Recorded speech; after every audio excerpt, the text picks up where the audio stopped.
afternoon, everyone, and welcome to this support session for the BTEC Technical Diploma in Children's Play, Learning and Development with the Early Years Practitioner.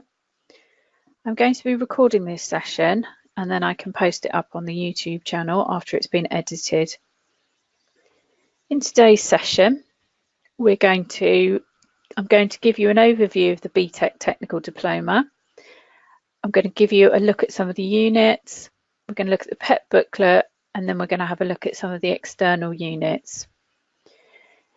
Now, my name's Esther Traherne, and I'm the Subject Advisor for Health and Social Care and for Childcare at Pearson. And if you want to contact me, you can contact me at teachingchildcare@pearson.com. So let's begin with some basic information about the qualification. Now, most of you are delivering this qualification already, and some of you may well be interested in delivering this qualification.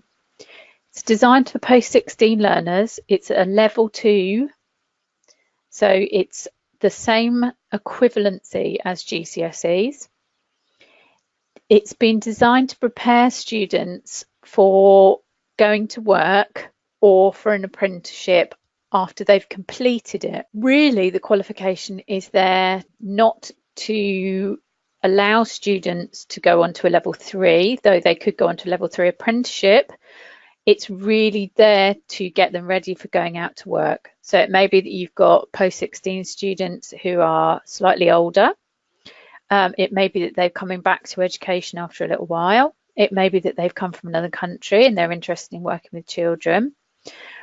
The new qualification with the EYP, Early Years Practitioner, attached to it, will give students a licence to practice at level 2, and that's the EYP, Early Years Practitioner.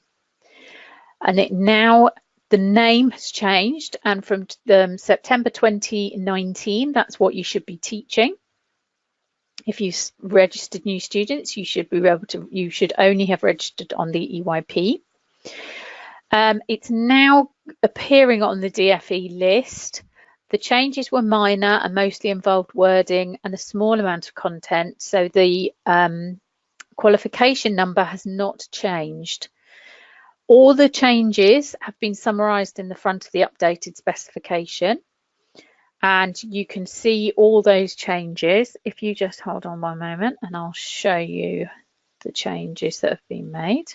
On this screen, you can see that the new specification, and that's called the Early Years Practitioner. And if you open the specification, on the beginning, you can see what changes have been made. If you look at the summary of changes made between issue 3 and issue 4, it will show you exactly what the changes have been from the EYA to the EYP. It's minor changes, it's mostly wording, and it'll just change what you need to be teaching students and some of the requirements.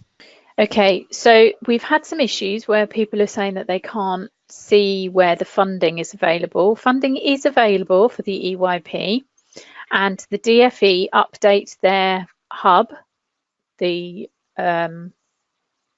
pages that have funding on them, and they update them about once every 3 months. So the next update is due on the 23rd of October, and from then you will be able to see EYP, the Early Years Practitioner, after the qualification name. Okay, what does the qualification contain? So all of the content of this qualification is mandatory, and all of it has to be passed to enable your students to achieve the qualification. It mostly relates to skills, knowledge and behaviours expected by employers in the early years sector. And it has 4 main areas, which are child development, working in an early years setting, caring for children and supporting children's learning through play. So some of the jobs that we would expect learners to go on to would be early years practitioner in maybe a preschool assistant, maybe a nursery assistant, childminders helper, or even onto an apprenticeship.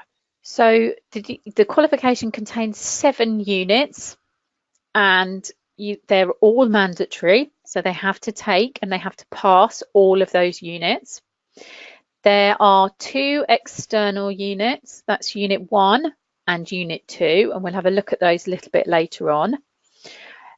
There's the 2 externally set units are 25% and the 5 internally assessed units are 75%. So 75% of the qualification you need to be looking at. Unit 7 is a synoptic unit, and that basically means that students are using everything that they've gained over the course, and it should be the last unit that you teach. This is the only unit that's got an assignment brief attached to it, and you can see that on the website. We'll have a look at that in a little bit.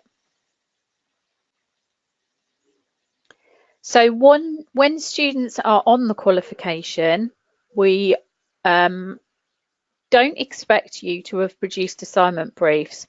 We expect you to be using the PEP, which is the Portfolio of Evidence. So the booklet, and that's available on the website as well, contains everything that the students need to complete for units 3, 4, 5 and 6.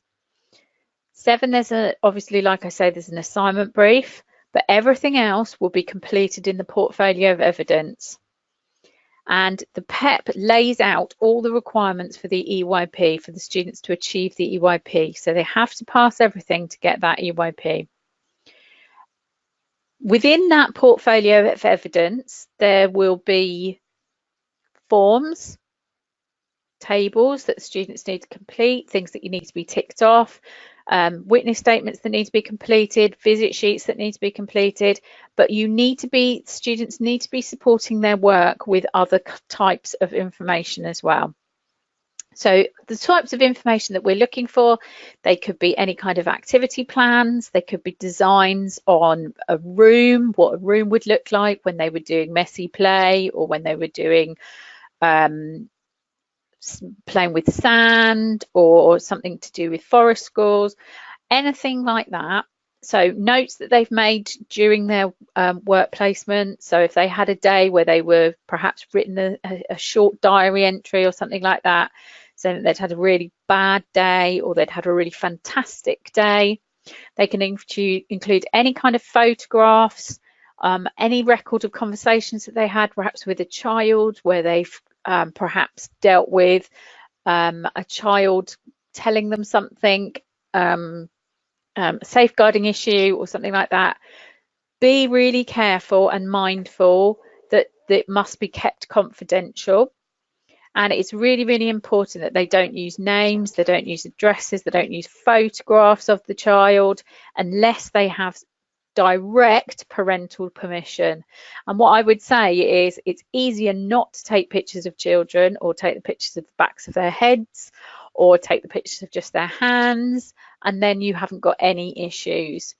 They are very free to take pictures of display boards, of any kind of area that they've set up. Say they've set up a shop, or they've set up a reading corner or something like that, then they're absolutely free to take pictures of those and put those in their portfolio. The more evidence that they put into their portfolio, the better.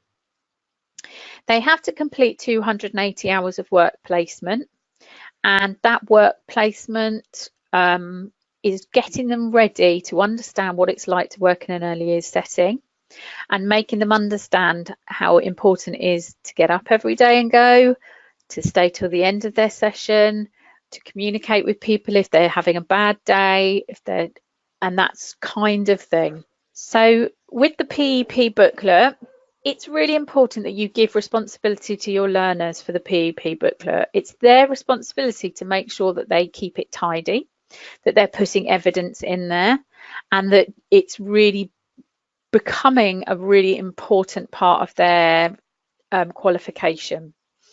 Obviously, it needs to be checked really regularly, and what I would say is that you are made to bring it to every single session.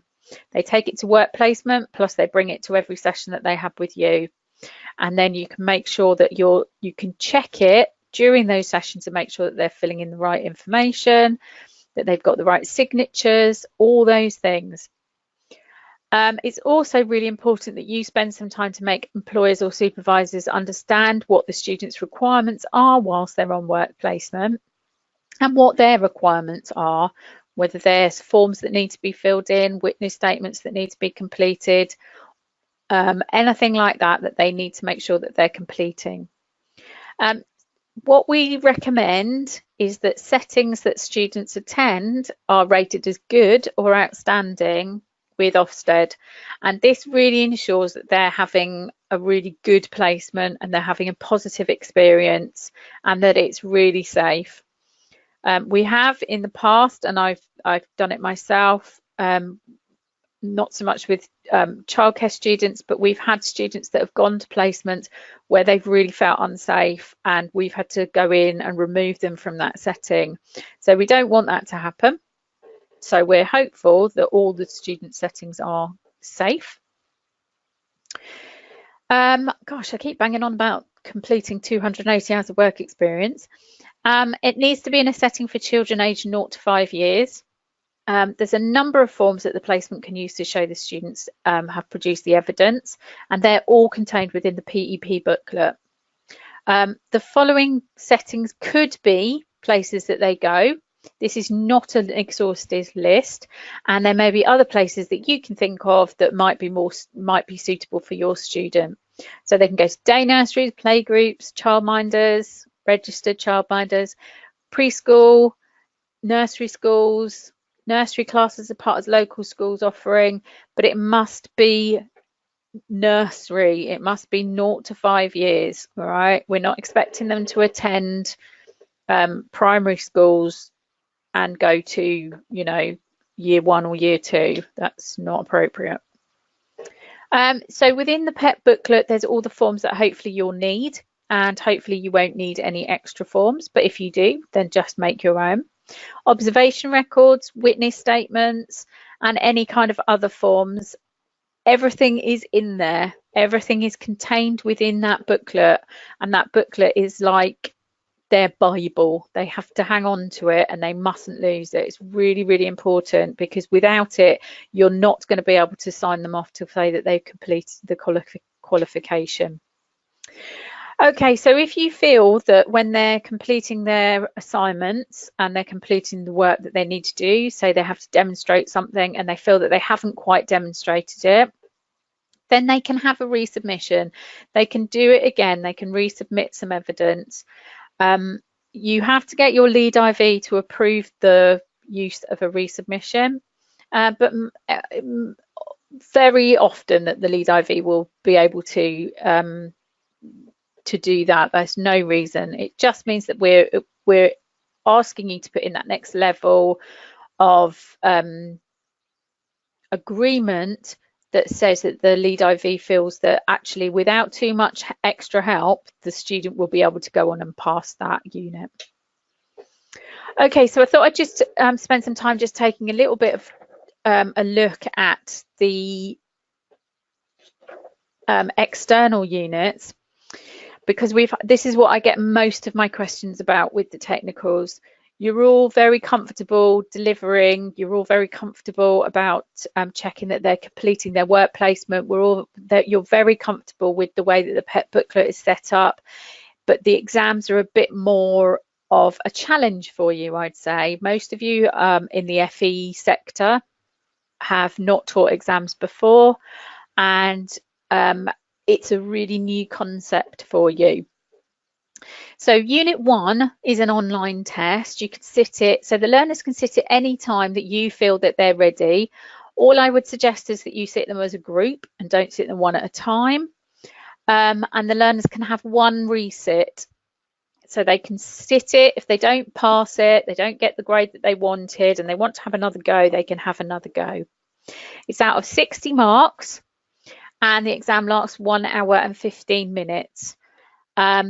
Now we're trying to get it so that you can really understand how this test works, and what your students will be able to understand what they're going to see when you put them in for this test. Now we've set up a sample test for the unit that you can download, and you can get your students to take the sample test so that they get used to which buttons they're going to have to press, what kind of areas that it's going to be in, what the questions are going to look like. Are they all multiple choice? Have they got to type in some answers? And that's all there on the website. Now, there's no grade boundaries or examiner's report for an online test, and that's because the test is still live, it's still active.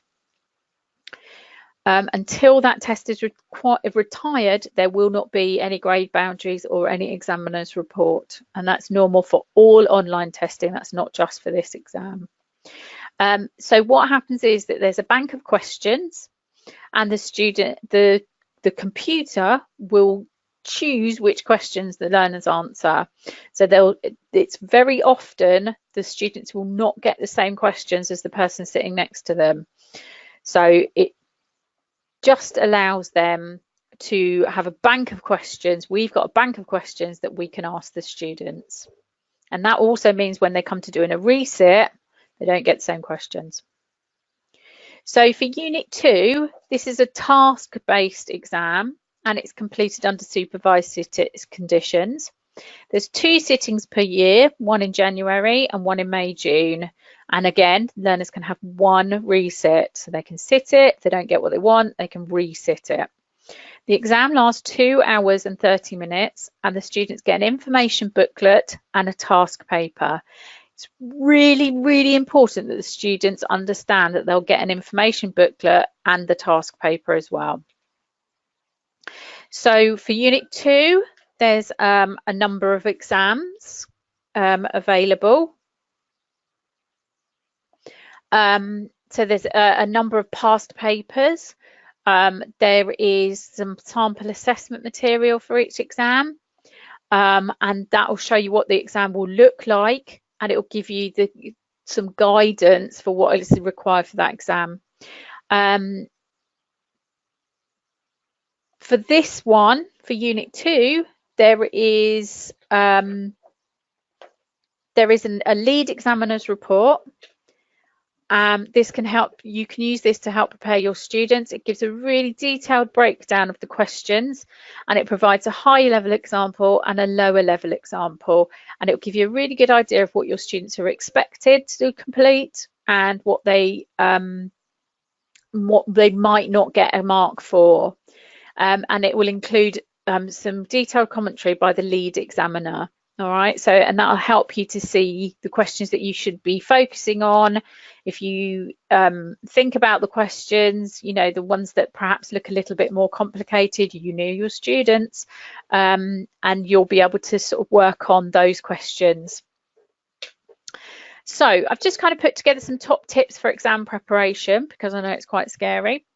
What I would say to you is, get your students to produce a glossary of terms that might be used in the exam. So command words, any kind of word that is a technical word, life stages, anything that you think that the students might struggle with, and you can use it for learning and revision. So get them to do a glossary of terms and get them to keep checking that glossary of terms and updating that glossary of terms, and that will really help them to understand what their word means. Produce your own questions and use them in the lessons. You could use them as a starter activity, or perhaps a lesson closer.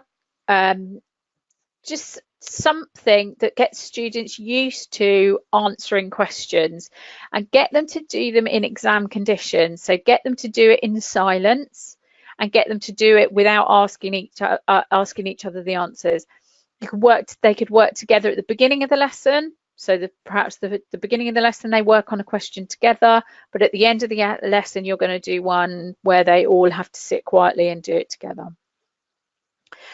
Use of scenarios, it's really important. Unit 2 is very heavily based on scenarios, so students need to be able to extract the correct information from them.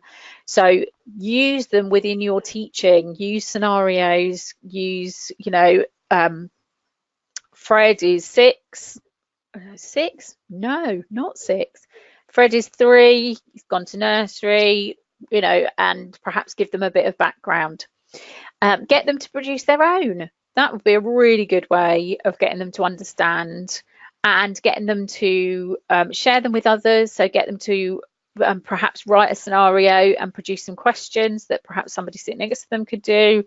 And that would be really good because they'll know what information they need to be extracting to with their own scenarios, and then they get the hang of doing a scenario in the exam type conditions, which is always a little bit scary for students. Make sure when they're answering the questions that they're using the information given. One of the most common mistakes is that students get the age of the child wrong. So they say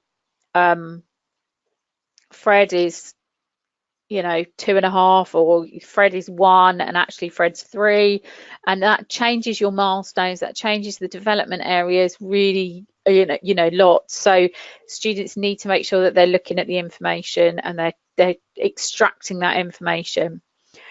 Ensure the students are reading questions with practice questions. Let them highlight the important information. So go through those, any scenarios, any questions that you set them, let them go through with a highlighter and highlight the important information. Use past papers as mock exams. Really helps the students to get used to answering questions and the time that they need. It's really important for Unit 2, which is such a long exam, 2.5 hours. And they think, oh, that's ages, I've got plenty of time, I can work my way through, I've got loads of time. And actually, when they come to actually write the questions, they realise that they've only left themselves half an hour to do that. So get them to work out timings, get them to do each bit and work out each section, how long they're going to need to do it. And that's a really important tip. Okay, so that's all I wanted to go over today. If you want to contact me, you can contact me by email at teachingchildcare@pearson.com. You can also phone me, and the phone number is available on the subject page. So if you search for childcare, there we go. So it's under childcare, and you can see a picture of me. You can see this is the page where I put news stories. So if there's any news stories, then I will put those news stories on here. You can also see the telephone number where you need to call me. You can call on 0344 463 2816. That will put you through to a subject specialist, and usually that will be Nana Wee, who is the subject specialist for health and social care and childcare, and he will then, if he can't answer your question, if it's like an admin type question, he will answer that, and if not, you'll put you through to me. Okay, so there's several other ways that you can contact me. You can contact me through the customer portal. And you just click on the contact us button, and that'll ensure you speak to the correct person. So if you think you've got a question about exams, about the online tests or anything like that, and about the administration of that, you can get put through to the exams team, or you can get put through to the online team. If you've got specific questions about the specification, about the content, anything like that, then that would be me. So you would need to come through and talk to me. You can also ask questions in the communities. That's a new way for you to ask questions of me and of other teachers. And you can see the communities here. So this is the childcare communities, and you'll see that I'll put information on there, and I will also put information about anything else, and you can see the types of questions that people are asking. New to teaching extended certificate. So if you put a question up there, and I will answer that, or hopefully what somebody from the community will answer that as well.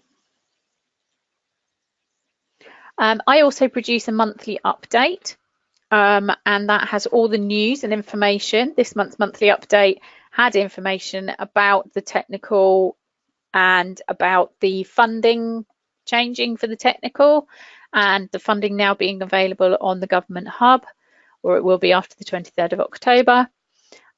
So I try to include all the information that I can about every qualification.